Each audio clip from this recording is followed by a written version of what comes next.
Full Rules Podcast, episode 5 with me, Adam Duthie, and today's guest was Ed Gemdjian. Ed's a guy I've known for, probably somewhere between 13 and 14 years, man. It's been a long time. And he's been in the game about 20 years. He's seen it all. And one of my selfish reasons for doing this podcast was so that I could collaborate and, sharpen ideas with other seasoned professionals. It's one of the things that I miss since going independent, and this is a great forum to kind of do that in. Ed's been on the mats about 9 years, purple belt in jiu-jitsu. He's now doing some MMA, so it was really great to reconnect, and we talk about a lot. We talk about strength and conditioning, business. If you're a strength and conditioning professional, definitely make sure to check out what Ed has to say about just sharpening those business skills. Ed's always had a keen business acumen, which I've always respected. And so I think you're going to get a lot out of this episode. So without any further ado, let's get it. Cool. Ed, welcome. Hey, man. Good to see you. For those who don't know, Ed and I worked together for probably over a decade in New York. He's out west now, but it's good to catch up. And before we jump in, why don't you tell us a little bit about yourself? Tell us your origin story, how you got into fitness, strength and conditioning, all that good stuff. Yeah, I mean, it's been a long ride, almost 20 years going on now. Started out just playing sports since I was young. Ended up doing some cross country and track and field in college. And after a few years in the hospitality industry, I wasn't enjoying it as much as I thought I would, and randomly just ended up at a $30 a month gym that was hiring trainers. Cut my teeth there and learned a lot of good and bad. And eventually made my way to, pretty reputable company that Adam and I met at. Had a really good run there for a long time, doing coaching for a long time, and then managing as well, and developing other trainers and doing some education. And since the pandemic, I've kind of been mostly just finding my way through entrepreneurship. And learned a lot of really valuable lessons and developed myself along the way, which I think is the best lesson. Yeah. How did you come out of the pandemic? I'm always interested. I had another friend on. He's had a brick and mortar gym for a very long time in the city. And he came out of the pandemic very strong. And I feel like that's been the case for a lot of like seasoned people like ourselves. But I also know a lot of people who were kind of in the game for a long time, but are now doing something different. And there's been a really big shakeout that I've noticed. So how did you kind of come out of that whole thing? Yeah, I mean, I'll say I kind of went one direction and then another. Initially, I tried to stick with it as long as I could. I definitely learned a lot as far as the digital landscape that I hadn't even really looked into prior. And so that's where, the fitness app came into play. That's where, learning how to do a high quality virtual session that's actually valuable to customers. And did that as much as I could, and then actually tried to change industries. I shouldn't say tried. I mean, I learned a lot of valuable lessons that I brought back into the fitness industry, but I just found that it just wasn't my passion. And then since then, in the last year and a half or so, have really combined those skills, those in-person skills that I learned over the years, and then, really being able to adapt to what people are looking for now. And really that hybrid model has been the most successful for me, and we can get into that later as well. Yeah, I definitely want to talk about that a little bit. But first, what got you into martial arts? I know you've been training a little while now. How long have you been training? I started jiu-jitsu about 9 years ago. Nice. And then I've been training MMA and Muay Thai for about 2.5, 3 years. Yeah, hell yeah. What got you into jiu-jitsu? What was that inspiration? Yeah, so completely randomly, I was one of those meatheads that liked watching UFC. And I literally walked into a gym in New York City 20 years ago wanting to learn UFC. Like, I was that guy. And unfortunately for me, I did not walk into the right gym. There were lots of amateur and pro fighters training there. They did not have the patience for, someone who was brand new and learning. And so I got my ass beat quite a bit, and not in a positive way. Yeah. Didn't really learn much. And a couple months into it, I just decided that I was going to stick to the gym. And, if the opportunity came up again, I would be a little more careful in choosing. And I didn't do my due diligence and look around. And I really should have, because I missed out on training at awesome places like Marcelo Garcia and Henzo's and all those places in New York. But unfortunately, it was about 5-6 years after that I moved to LA, and my wife and I found a place around the corner from where we lived that was the polar opposite. They actually were not very welcoming of, pro and amateur fighters. It was very much a enthusiast type of place. Hmm. And I still was interested in learning mixed martial arts because that's what I was a fan of. I remember, going with a couple of friends to like the Long Beach Open or whatever it was, and being bored to pieces and being like, I don't understand this. This isn't interesting. But in doing that, somehow I still ended up doing mostly jujitsu and mostly in the gi. Fell in love with the kind of the grind of it. And I think I had some really good training partners that were happy to explain how, they rolled me, even though they were 30 pounds lighter and way weaker. And I think that's how I kind of fell in love with it at first. And for years, that was my main focus. It was just training in the gi, competed quite a bit at white, blue, and even purple. And then it wasn't until kind of the pandemic and changing careers that I was like, hey, you know what? All this time I've really been wanting to learn, the combination of martial arts. Maybe it's time I at least, get some exposure to that. And so I've been doing that for a little over 2 years now. What belt are you right now? Purple. And what belt were you when you decided to start trying some striking?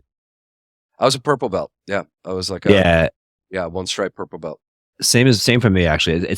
I've noticed that. The reason I asked, because I've noticed, like, when I started doing Muay Thai, I was a purple belt, and I feel like at purple belt you have your game. You've been exposed to so much grappling at that point. You're just kind of in the waiting room for brown and black at that point. I think if you make it to purple, you're just you're kind of invested. And I just noticed that's a big commonality for people that kind of transition to striking. That's kind of like the point where they typically tend to do it. You mentioned not finding the right gym, and to anybody who's like new-ish or like kind of checking out martial arts gyms, almost every gym on the planet that I've ever been associated with or have passing relationships with always offer a free trial class. Like, take use of that free trial class. Yes. Because some gyms, it's not going to be your cup of tea. Like, and it's amazing that you came back. You know what I mean? Because like there's so many people. I just wonder about that sometimes. Like, how many people just go in there, have a negative experience, and then just like, have that stereotypical experience of just like this kind of testosterone fueled kind of meat grinder that and they never come back to train, and they miss out on this like amazing community that they could fall in love with. I think that's just such an important thing. Like, check out a few different gyms. You'll find your people. They're out there. I think that's such an important message. So when was it that you began to, because I'm sure like people, you meet people on the mats, they find out you're a trainer, and they start asking you, questions about, hey man, like what do you think about this? Or, I'm trying to get bigger, or, what do you think about nutrition for grappling? When was it that you decided that you were going to create JitsFit, which is your app that maybe I'll let you explain it, because I don't want to butcher it. What is JitsFit, and how did that happen?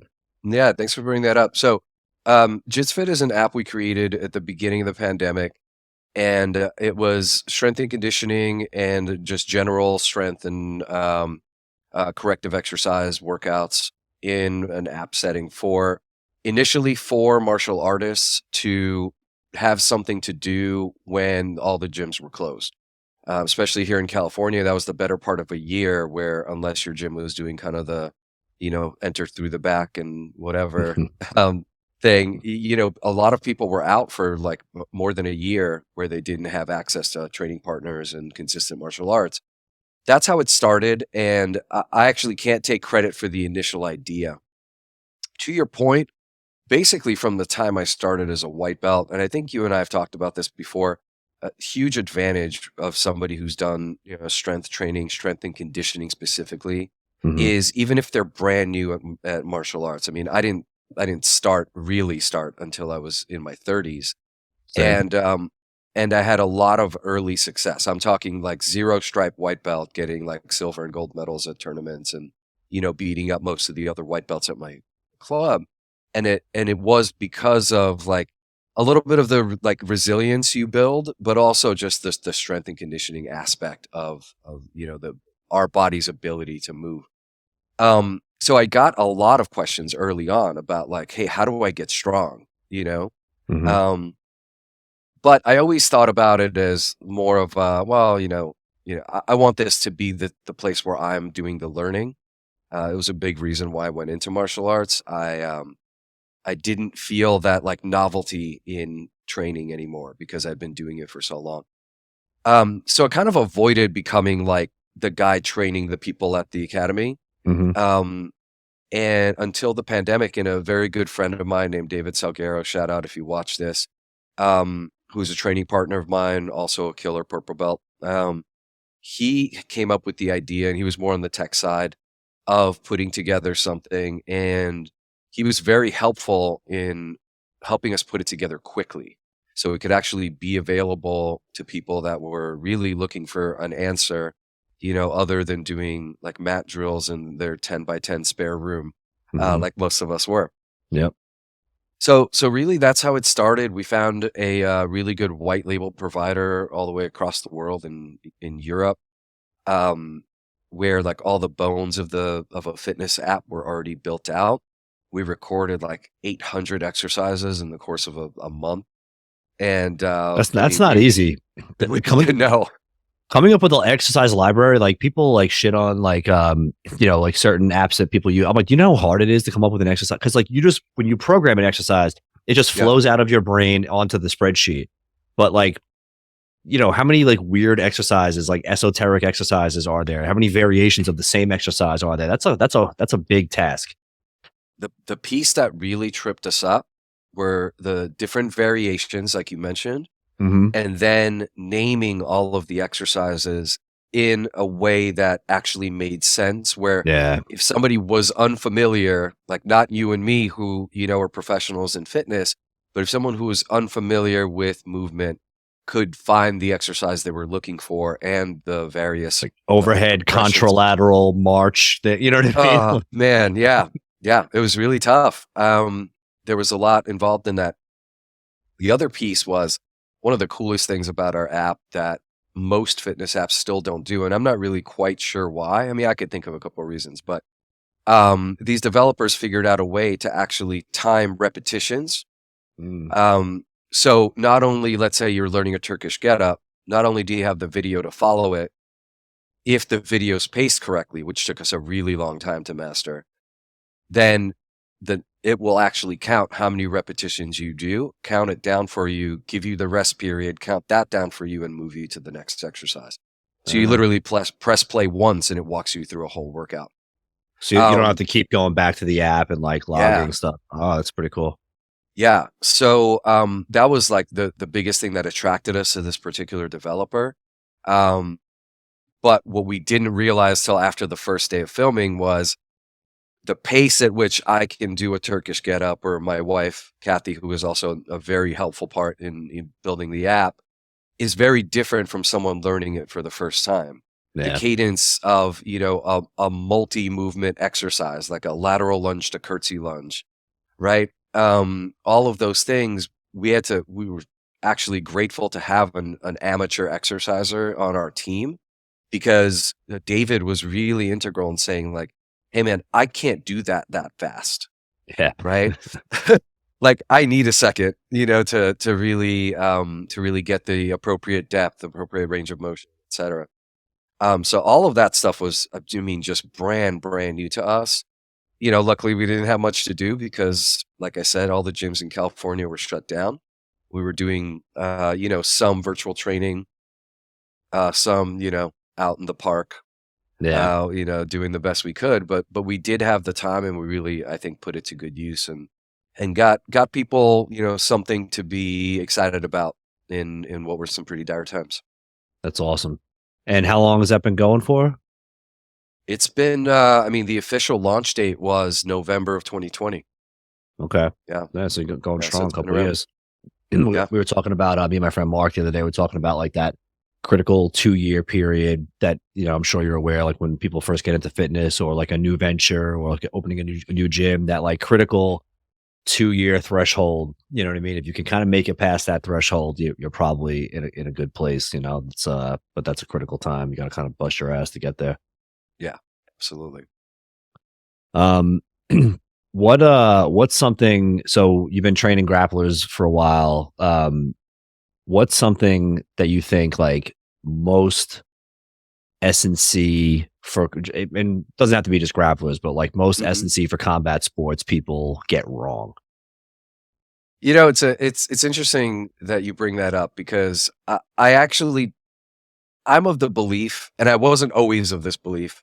There was actually someone who kind of, changed my mind through debate over the course of years of debate. Another fellow Tier X coach Mm, from over the years that I firmly believe that there's little that you can do wrong when it comes to exercising in addition to whatever combat sport you're trying to do. And what I mean by that is, go into a bodybuilding split. It's better than not doing anything and only training your martial art. Go yeah, and, run a few miles and do nothing else. It's still better than only doing your martial art. That being said, I think my approach is a little different. I mean, there's lots of people out there doing what we do at Shits Fit. yeah, And I actually think that, to be clear, what the competitor professional needs is probably something a little different than what, the 35, 40, 45-year-old enthusiast needs. yeah. Um, One example that I'll use is just, frequency of training, right? I don't know how young you were when you got into martial arts. You were probably about I 30, was in right? my 30s. Yeah, I was probably like, I think I was like 31 or something, maybe 32, like Mhm. somewhere around there. Yeah, and I'm sure, like myself, you'll agree that you could, even at 30, 31, which is, for most people, that's their athletic peak, like, right? Especially if you've Yeah, been doing some sort of exercise. You could train far more frequently and with far more intensity, with far less negative effects afterward, right? yeah.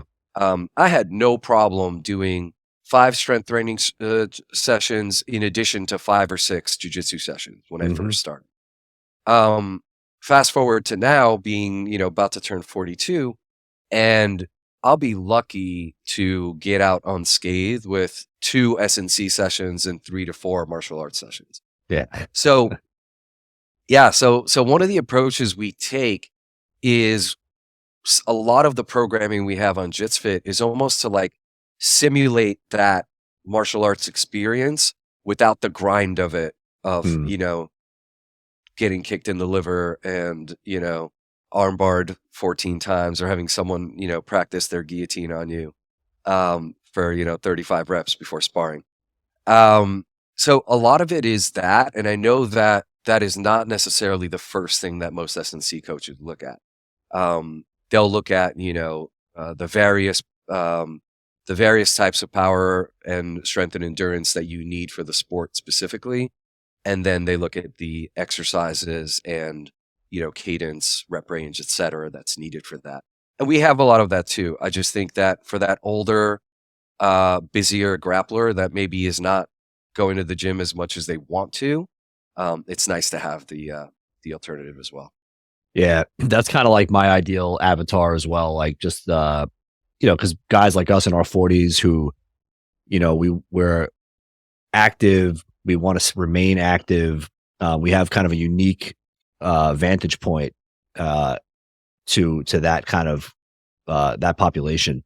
And one thing that I've noticed that like I don't know, maybe you've experienced this as well, but like most combat athletes, guys who just tear you apart on the mats have a super low training age. Like you put them under a bar or you give them like a body weight lateral lunge to curtsy and it's like a baby giraffe. You know what I mean? And Hmm. so you have to really like, I think coming at it, from that perspective that while they might be performing one way in the combat sports realm, they might be performing very differently in like a traditional gym setting. And so dosing that appropriately is really critical. I agree. I think like anything more than like 2 days a week, if you're training on the mats like more than 3 days a week, then you probably can't handle more than 2 days a week strength training. Yeah. Like that's Yeah. that's kind of like the ratio that I look at when programming for these folks. And anything more than that, I give them like a third optional day if they want, but like no one takes the third optional day. It's like it's pretty rough. Yeah. I mean, Go it's ahead. interesting. Your Kill 'Em with Cardio program that I really enjoy, by the way, I actually found it difficult for me to find the time to do it, and not from a scheduling standpoint, but just from a total output standpoint. Yeah. And I had to think about what I would have to cut out of what I was currently doing in order to introduce it. Yeah. I'm And it was gonna great when I did. It had to take some I had to do some thinking about, what it was replacing. Yeah, it's funny you mentioned that actually, because I've run that program and I'm actually going through it again with everybody since the launch, just so I can kind of have it fresh in my mind. And I think I overestimated some of the volume. I kept it all under like an hour, mostly like within 45 Mhm. minutes. But I think even that, like coming from like our background, I'm like, well, it's just like 45 minutes, it's fine. You know what I mean? But like most people aren't like that. You know what I mean? Most Yeah. people, it might need to be closer to like 30 or something like that. I'm trying to find that like sweet spot where I could like still get Mhm. enough adaptation, but not cook people. Because it starts getting real spicy in weeks like 3 and 4. Yeah, I Um, always find that, those of us who live at the gym, and I actually got that quote from a 3-year-old of one of my clients who was like, "This is Ed, and he lives at the gym." Sometimes we lose a little perspective on, yeah, other people's lives, and thankfully, getting a little older and being married and now having a toddler and all of that stuff is helping bring some of that perspective into my coaching as well. yeah. What do you like to see like when you're programming for combat athletes? Like what's kind of like, 30,000 foot view? What from like a movement perspective or just like what physiological traits are you looking to embed in each program?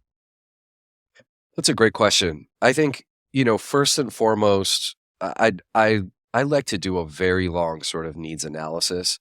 Hmm. And in that, I think there's two components that are really important. Number one is like, what does the athlete want? Right? Because it Yeah. may not be what I see. And then combining that with what I see as being needs, right? As far as needs, I'll start there because that's an easier one to answer. I think the number one need for anyone who's going to be doing combat sports on a regular basis is resilience. And what I mean by that is like sort of like finding the best way to armor the body against injury. Hmm. So back to your point earlier about, how some people have a very young training age, that could mean quality of movement, that could mean mobility. I'm shocked sometimes at the lack of mobility that some of these really good grapplers and other types of martial arts as well, how much they suffer with their mobility, especially shoulders, hips, Yeah. even spine. So, finding what those needs are specifically for them and giving them something that's easy that's easy to do on a regular basis, easy to make a consistent part of their programming, um, so that we can now start to avoid injuries, increase their time on the mat, and not need these like long blocks of like, I'm going to take 2 months off of training because of such and such injury, and now we're kind of like starting the building blocks all over again. Yeah. Um, Go ahead. I was just gonna say I actually have a post kind of lined up today, just specifically about this topic. Just like Very making cool. sure, like especially grapplers, like their hips are so fucking locked up, just from like using their adductors to like keep people put, and they just can't Hmm. move. And then when you transition from grappling to striking, it's like a head kick is just not on the menu for a lot of people, And so it's such an important, like especially as we get older too. It's like you got to pay to play. you have to spend the time off the mats, taking care of this stuff so that you can perform better on the mats. And so you don't get injured as often because you're going to get injured, just don't let it happen as often, For sure. Yeah. I mean, one of the things also in addition to that, now that I train at an MMA gym, I do have more access to people who train multiple martial arts. Mhm. And what I find, both with myself and with the training partners I have at Uprise, is that they actually it it it sounds counterintuitive, but they actually get injured less because they're doing a wider variety of movement in their martial Mhm. arts practice. That makes So sense. so let's say, and especially, I mean, even the difference between people who train gi and no gi, I see a lower um, injury occurrence than people who train only one, Right. or the majority one. It's the Then you repetitive, just doing the same shit over and over again. exactly. Then Yeah. you add to that some striking, you add to that some wrestling, you add to that a little bit of S&C, whether that be just mobility or actual, strength work. And then people who mix it up. And that's a completely different, I don't know if you've done any kind of MMA training, even just like as like training, not, any kind of fighting. That is a very different, both from an energy system standpoint and just the experience and movements required. It's actually very small pieces of each martial art. It's kind of funny. Like um, with very little experience, I find like, oh wow, here's like a giant strength that I have with this, and then I have no clue what to do here, right? Very Yeah. quickly. But my point being, the more variety, the better is what I found as far Yeah. as the likelihood of injury. And then in addition to that, it's like um, I want to get strong, right? I want to have better endurance. Like these are things you hear a lot. I want to be more explosive. Um, I think what's important as coaches is to then follow that up with, okay, how strong, Mhm. right? How explosive? Because all of these things come at a cost. Yeah. Improving any one of those aspects is going to come at a cost somewhere else. And so, what is it that's going to make you confident enough to, excel at the martial art without taking away another piece that might be valuable? Yeah. I think, for combat sports as well, it's like we can't I think, like, relying too heavily on, like, some type of block periodization model where you, like, work on strength and then, like, work on power, and then you don't revisit, endurance or strength again for another 2 months. It just doesn't work. Like, that old school style of programming just doesn't work for combat sports. We kinda need to have everything at all times and kinda need to be, like, 60% across the board.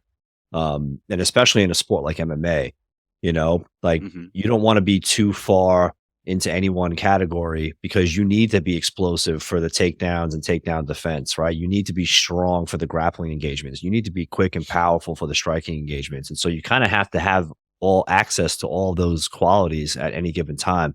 Um, and it's just such an interesting puzzle, like Hmm. how do we keep these people performing their best while not overdoing it? Because like combat, I was talking to another guest about this. Combat sports are voluntary, right? Like, even if you're on, like, a dedicated fight team, like, you don't have to show up. It's not like football practice where you have to show up or you get cut from the team. You know what I mean? Like, Right. your coach might pull the fighter or whatever. You might get, like, a stern talking to in the back room or something like that. But, it's basically you kinda come as you are and show up, Yeah. how often or as little as you want to. And so those that wanna perform, you kind of have to strike that balance. Like, people I found are either at like a 10 or a 2. You know what I mean? They're either there every Yeah. day or they're there like, not enough. And so kind of finding that sweet spot and managing all that with the S&C is kind of an interesting little puzzle. Yeah, I mean, one thing that I experienced, and this was a great experience. For me personally, it was never like, some people have this dream of like training professional athletes. That was never me. Like, I remember Same. one of the first clients I had was like a overweight young girl that was just finishing up college, and like the biggest thing that like I remember, I'll probably never forget, that like got me going and motivated to actually like continue with this industry, was that her confidence grew. Hmm. Like that changed more than her physical ability and her physical appearance.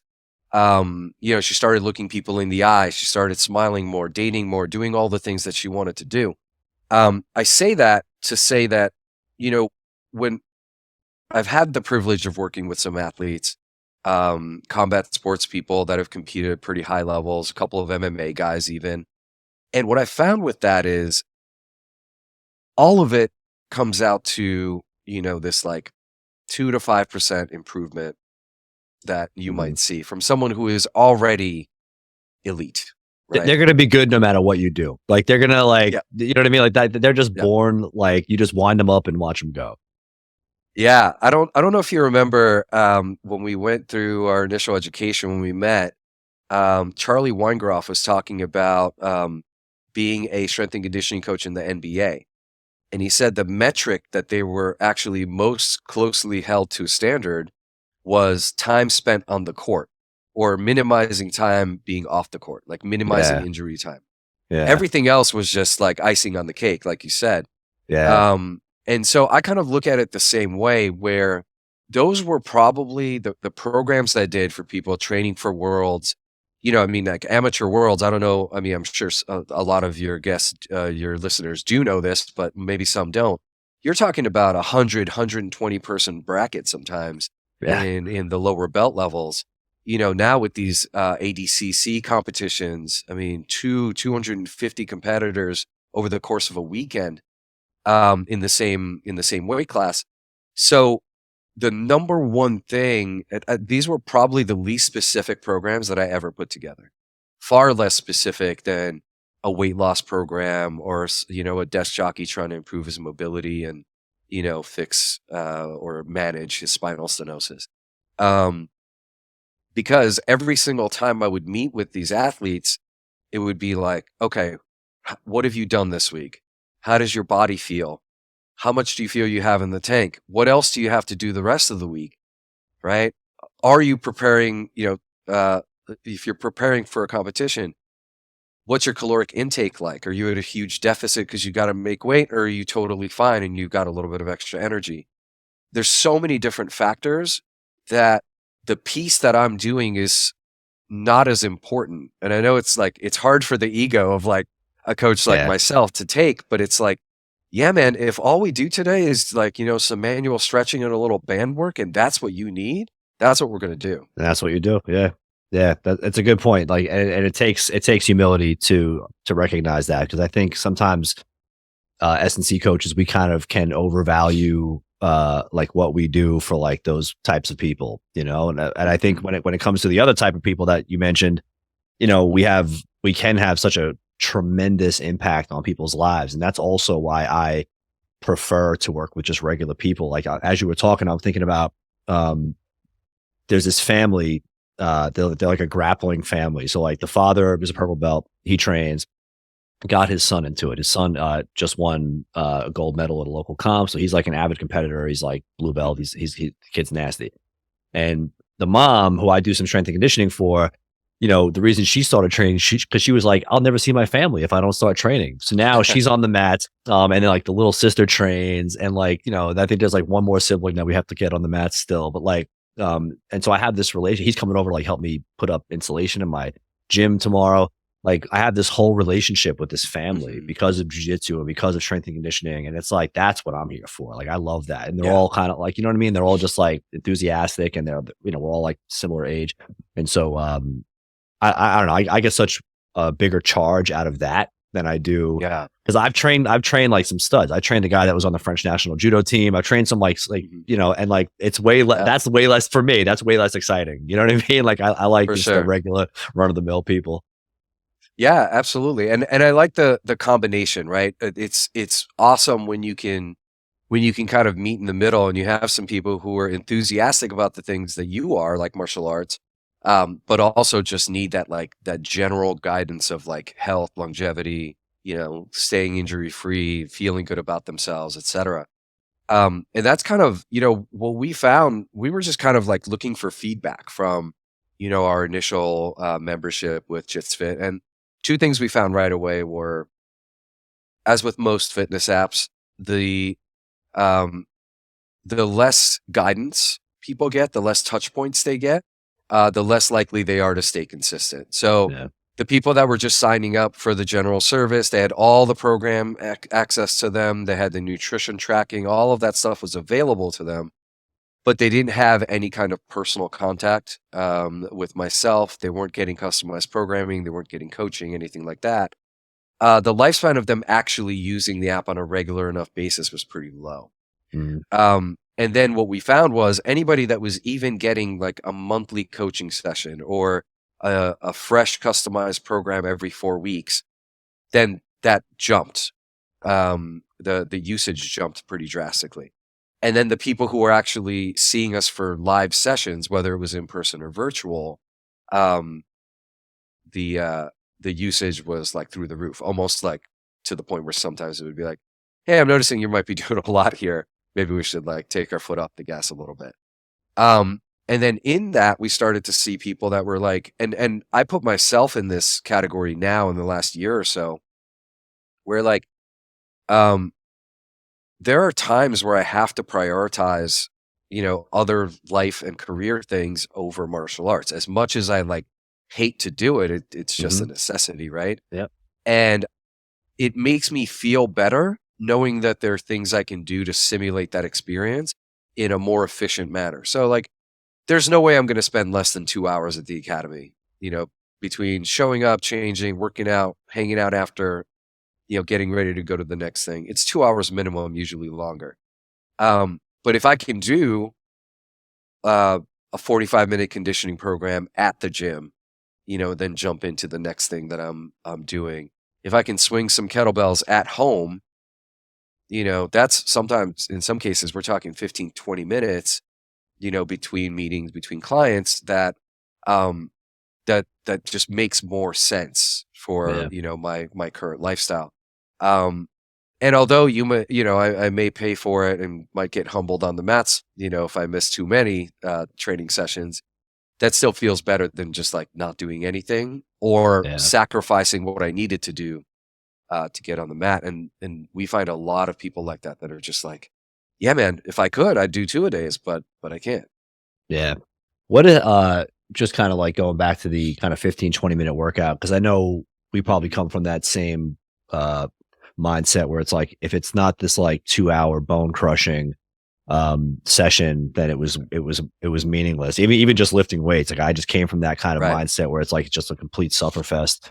And as I've gotten older, it's like, you know what? Like I might just go do like, however many sets of pull-ups and then like take 3 hours off, or maybe just that's all I do that day. Or I just go down and I just back squat and like I'm done in like 5-10 minutes or something like that. And I recommend some clients that have crazy schedules do that as well. Just get it in when you can. What was that like transition in mindset for you, or did you have that transition in mindset? It sounds like you did. It was definitely, it took longer for me to buy in. It's interesting. I started doing it with clients long before I bought into it. Yeah, I think I did too. Actually, that's really funny. Yeah, I mean, I think part of it is like part of our sort of identity comes with, people, as much as this is not politically correct, people do look at how we look, what we do, how we exercise. Like those are all like parts of our resume, Yep.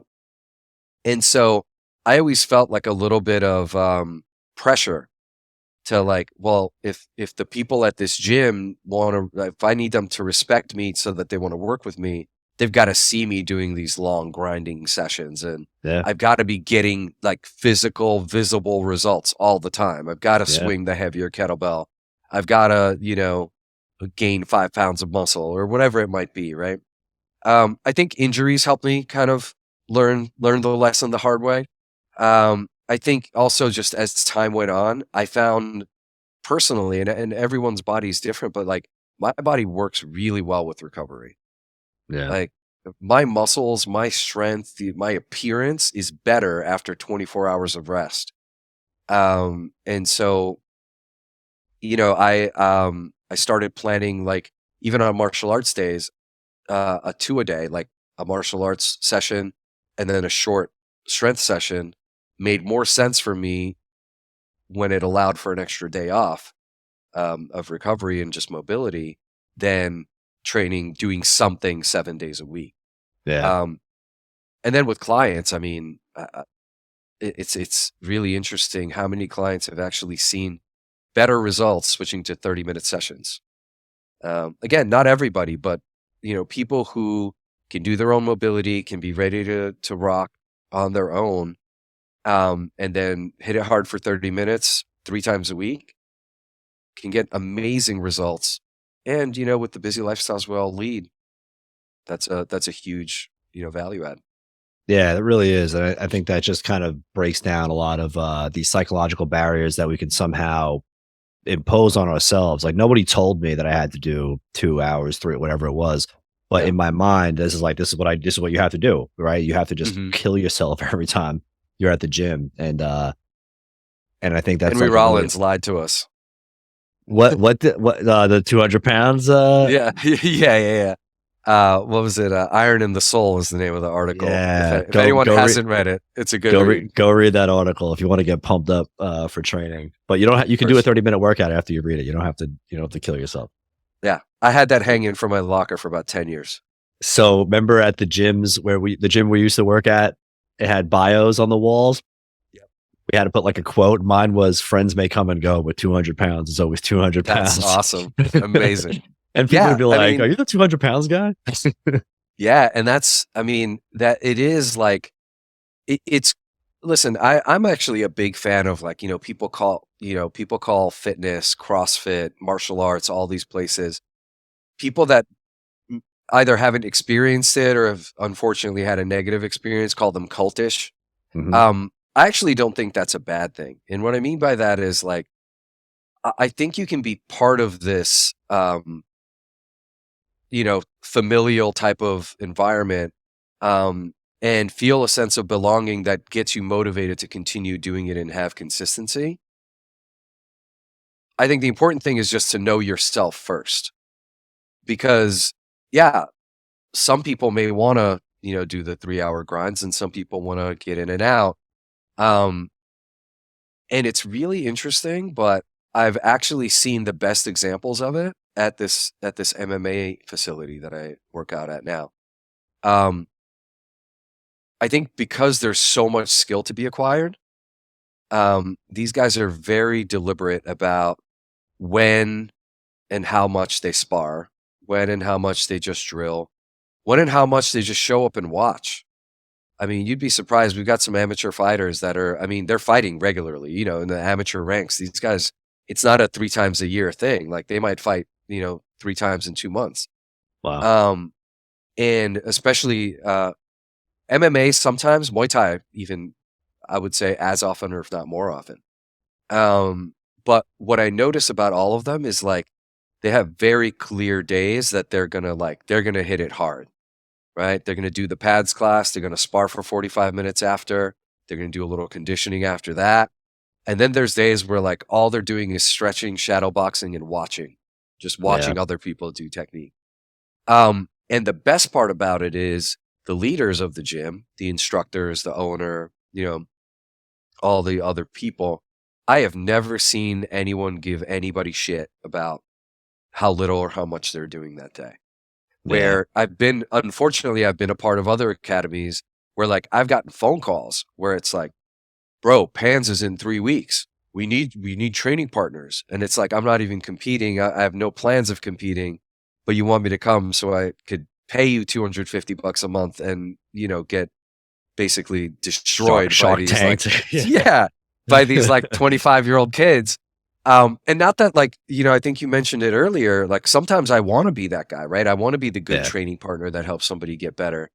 But I also want to have that decision making be, like, that autonomy be mine. Yeah, for sure. It's such an interesting thing too, like the whole recovery piece, especially like us, like in our 40s. Have you noticed this trend of, like, 20-something-year-old strength coaches saying things like recovery isn't real or overtraining isn't real? Have you seen any of this on social media? I've seen a little bit, yeah. Dude, I was talking to another guess about this. Like this shit grinds my gears so much. It's like, dog, like you're lifting weights at like 80% and playing pickleball. Like go Right. do some like hard fucking MMA sparring. Go to like a room full of Muay Thai guys and a room full of killers and spar for 45 minutes. Go grapple, for an hour straight. Go to an open mat. Do that 6 times a week for 4 or 5 months in your 30s and 40s, and then come back to me and talk that shit that overtraining isn't real. You know what I mean? For Like, sure. give me a break, dude. I definitely I remember I had that attitude when I was just doing like aesthetics based training, Right. and when I first became a trainer, I was a really skinny guy because I'd been doing distance running. And I mean, I remember at my very first personal training manager was like, "You might be the fittest guy in this gym, but nobody can tell." And I remember I was like, really like, so I definitely dove headfirst into like just getting some like pretty beach muscles, so I would get a little bit of respect. Yeah. And I remember being like, dude, I don't need to rest. Now, mind you, I'm 24 years old. Right. A wash in testosterone, just like, Yeah, yeah. and in addition to that, I have like no other life responsibilities. Right. You just train all day. Right. And the training isn't as hard as like hypertrophy training is a little bit easier than even like Olympic lifts and power lifting and those things. And it did take, me going through a little bit of a meat grinder to kind of realize it.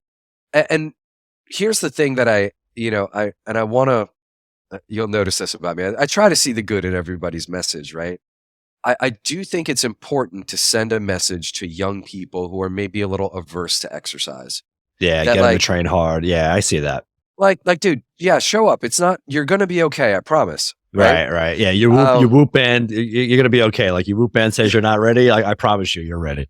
We'll find something for you to do that's going to be productive. Right. Yeah. But then on the other hand, I think, yeah, you do have to start finding the appropriate recovery for what you're doing. And, unfortunately, things come in and out of trend, and I think they're all good, right? Like why have we all stopped talking about Epsom salt baths just because, cold plunges are so popular? They're both great. I took a hot Epsom salt bath yesterday. Epsom salt forgives many sins, my friends. Absolutely. Yeah. So it's like, just as these things come and go, like don't just, get rid of them because they're not the trending topic. Find what works for you and kind of, use it. And yeah, there's days where I'm fine after, less than 3 minutes in the cold plunge. I feel amazing and I can go again and I feel great the next day. There's other days where like, that's all I'm going to do. Yeah. I'm going to do we call it the tribathlon, at the club that I'm at. Cause we have like cold plunge, jacuzzi, steam bath and sauna. Oh, hell And yeah. so like, and we have older members, we talk about it like we're ancient, but I'm talking about people in their 60s and 70s where some days they don't even go upstairs to work out. Yeah. Their workout is they show up and they do the tribathlon, Yeah. get a good night's sleep, and then the next day they come in and work out. And I think that's totally fine. And both extremes are out there, from one person to the next. You're going to find people that are afraid to do too much when they're not doing much at all. And you're going to find a lot of people that don't think they're doing enough when they're doing way more than they need to. Yeah, that's a really great point. What so we're coming up on close to our time here. I want to ask you one last thing. So before we round off, what's like been the most worthwhile, and this is kind of more for the S&C coaches and trainers listening. What do you think's been like the most worthwhile investment in your professional development? And this could be like a course or a seminar or just anything at all. Like what's been like the most impactful thing for Ed? Sure. Yeah. Great question. So look, over 18 years, I can talk about a bunch of different certifications and different value to each of them. What I'll say for that simply is be as well-rounded as you can. You do a really thorough nutrition certification, go to, shift over to mindset or strength and conditioning or kinesiology next. Keep on staying curious about the things that maybe you're not as great at. As far as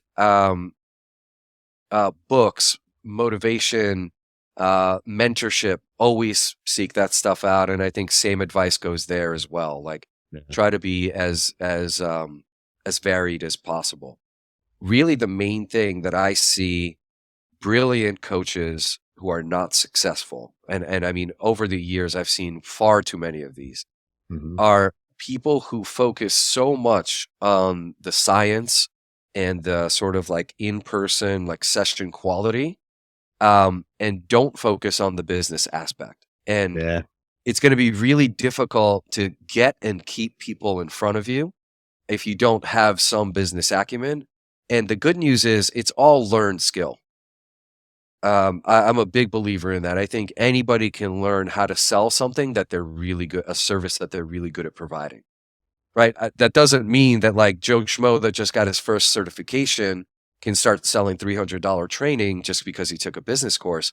Right. But I do think there's a lot of value. I mean, I invested over $10,000 recently in the last 2 years in a sales course that had nothing to do with fitness, but it allowed me to understand what a sales cycle looks like, both, digitally, online, like all these new platforms that I wasn't familiar with throughout most of Yeah. my coaching career. And I just would advise, like, if you say things like, well, I'm just not the sales type, or like, selling just doesn't feel genuine to me, just think of it as a way to get to do the thing that you love doing. Like, think of it as one of the many tools you're going to use to actually do the thing that wakes you up in the morning and gets you excited. I don't wake up in the morning excited to sell to people, but I do get excited about like finding the people that I'm going to help and helping them find a way to actually use my services. It's such good information and good advice, because I think that is something that many coaches and trainers just don't spend nearly enough time on. I've been going on a pretty deep dive on the business side of things in like the last like year and a half, and I was that guy. I was like, I didn't want to sell. I'm just gonna let my know-how sell for me. And guess what? That only takes you so far. You know what I mean? Like, you have to understand like what you're bringing in, what's going out, manage your time efficiently. It's such a huge aspect if you want to be successful in this business. I cannot recommend that enough. That's phenomenal advice. Um, two kind of closing questions here. Yeah. What can people expect from you next? Is there anything you're working on that you're excited to share? Yeah, so some cool things that we're sort of branching out into, consulting for fitness spaces. I think a lot of the information and experience over the years is something, especially post pandemic. I think a lot of facilities are suffering from having a ton of brand new people that are just going to need time and information to develop, right? Quality people that they have a hard time keeping because they don't have those veteran voices that I had when I started in the Hmm. industry around. Because to your point, earlier, a lot of those people have either changed industries, gone out on their own. They aren't in the facilities anymore. Yeah. And so one thing is, I've turned, my other company, Team Awesome, into mostly a consulting business to other gym facilities. We do anything from workshops. We just recently did a series of awesome workshops with a group fitness studio chain, very fast growing. They're going to be amazing. That just needed to know more about, 70% of their clientele is female, and they wanted to know more about pre and postnatal and how they can adjust their course offering. And this is, a group fitness class. So it's a lot more, sort of live and prefixed than, say, Yeah. a one-on-one training session. And so we put something together for them. We held a number of live workshops and then also handed them some information that they could take with them.